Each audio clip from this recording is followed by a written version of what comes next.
Avance digital. Chip implantado.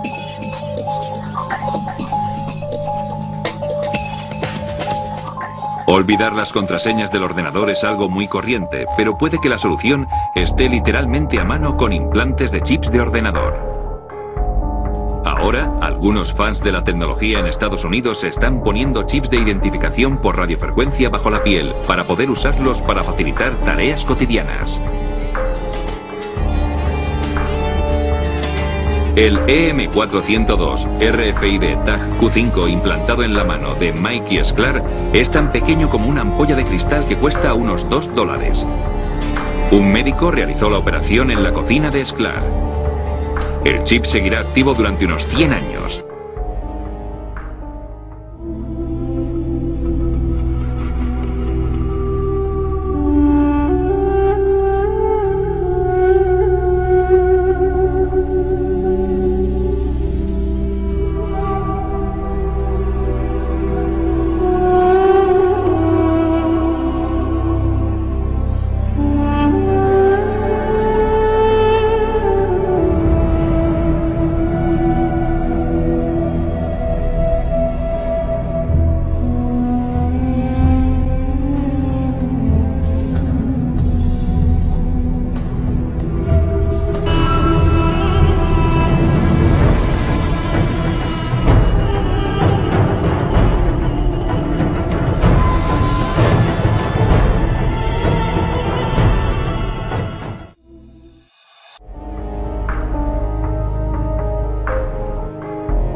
The most basic of pagan practices is the control of human population to have a perfect balance between man and nature.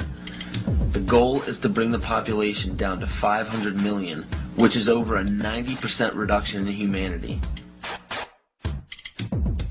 Now that we have abandoned everything we've been trained to think prior to this moment, we can start looking at the world for what it is, instead of what people tell us it is. Open your eyes today as if you've never seen the world before, and you will begin to notice that the goal of population reduction is everywhere around us.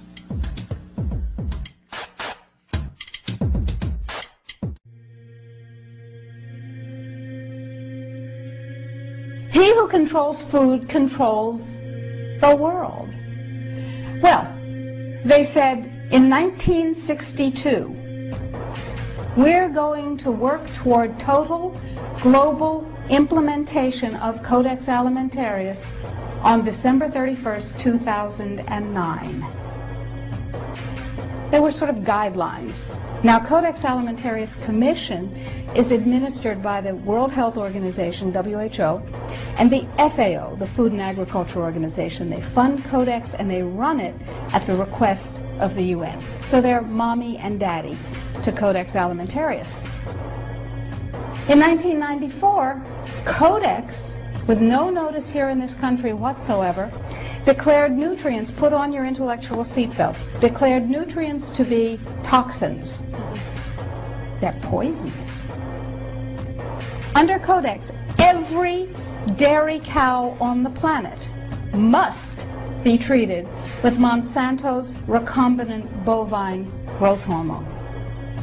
Furthermore, under Codex, every animal used for food on the planet must be treated with subclinical antibiotics and must be treated with exogenous growth hormones. If you do the numbers in the WHO FAO projections, the epidemiological projections, they estimate, not I, that just the vitamin and mineral guideline alone, when it goes into global implementation on December 31st, 2009, will result in a minimum of 3 billion, that's B, bad, big, billion deaths. 1 billion through simple starvation. Those folks who die are not particularly economically successful from the point of view of the corporations, but the next 2 billion, they will die from the preventable diseases of undernutrition.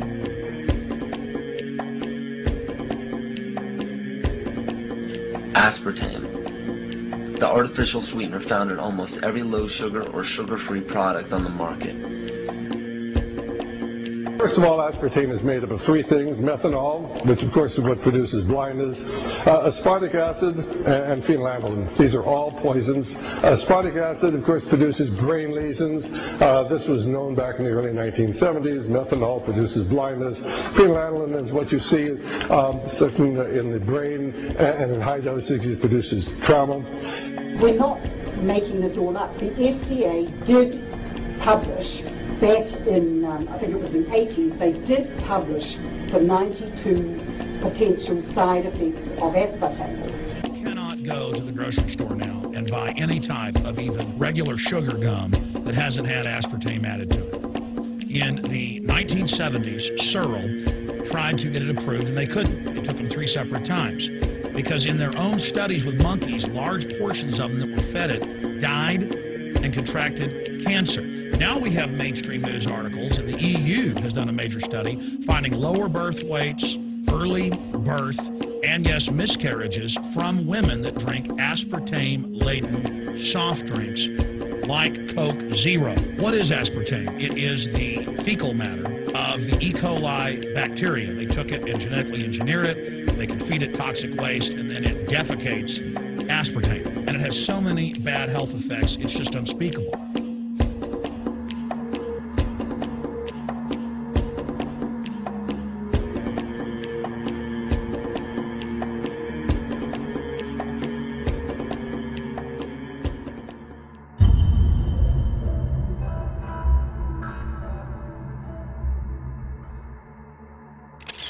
This is being done by design. It's also very, very addictive.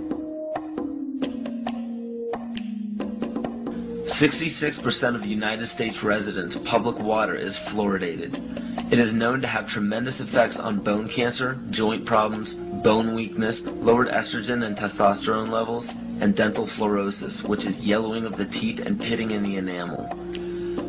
Wouldn't it make more sense to enhance public water with vitamins which are meant to be ingested to promote overall health, rather than putting such a toxic chemical in our water with a bogus explanation that it will improve our dental health? Fluoride, to my knowledge as a physician, has absolutely no biological benefit whatsoever. And now, we are finding that public water nationwide is showing up with arsenic, lead, cadmium, and thermonium, which is a radioactive form of lead. Cancer, lowered sex drive, birth defects, sedation, and brain defects. Does this not sound like a wonder drug for anyone aiming to control a population? It's quite astonishing, Paul, the degree to which environmentalists have not been educated about fluoride. You know, people have an unconscious trust in their doctor or their dentist, and if you can persuade doctors and dentists that fluoride is safe and good, then you're able to reach the rest of the nation. People believe their doctors and dentists, and that was a way of promoting fluoride for Bernays.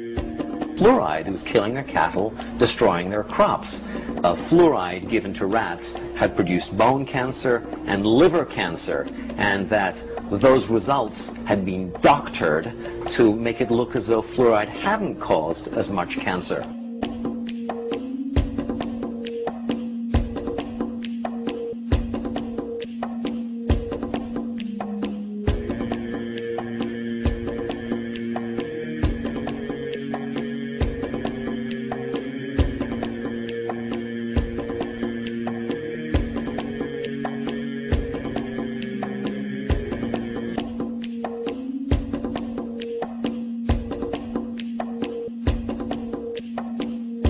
It is in tens of thousands of products.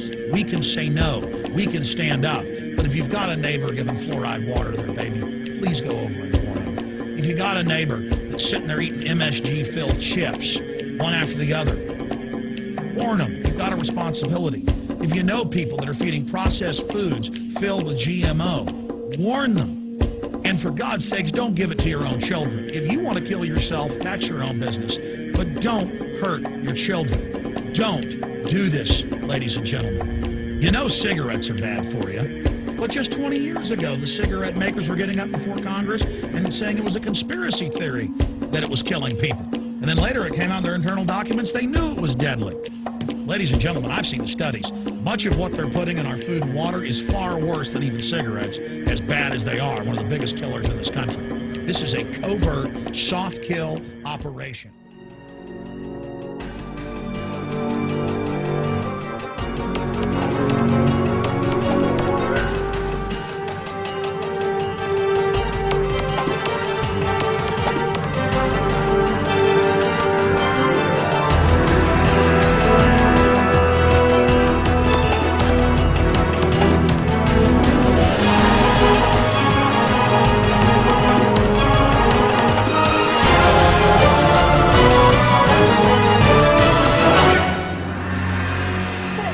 Substance found by a Southwest Arkansas man be part of a government test?